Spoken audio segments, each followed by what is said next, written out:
to Jarrah's kitchen. Today we're making Thai red curry.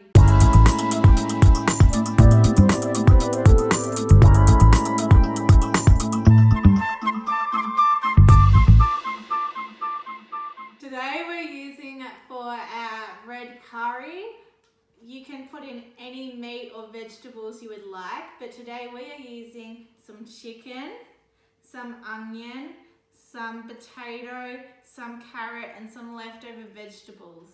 Today the sauces we'll be using is coconut cream, diced tomatoes and red curry paste.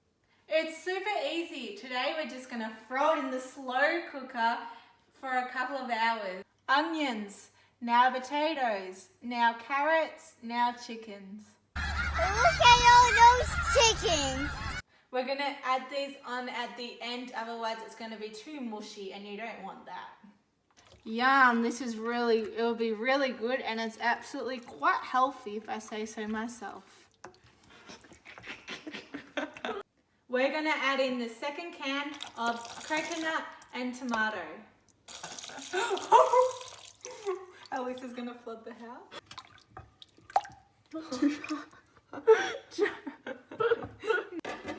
Now we're going to put it on low heat for about 5 hours or so. Once it's cooked, we'll put it in the fridge so then we can have it for tomorrow. Now we're going to boil the pot so that we can cook the rice. Now we're putting the oil in so it doesn't stick. And now it's time to pour the rice in.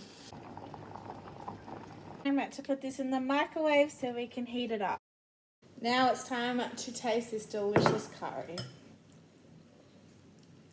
What did they say you're going to Yum, it's good. It's so easy to make, so make it anytime at home.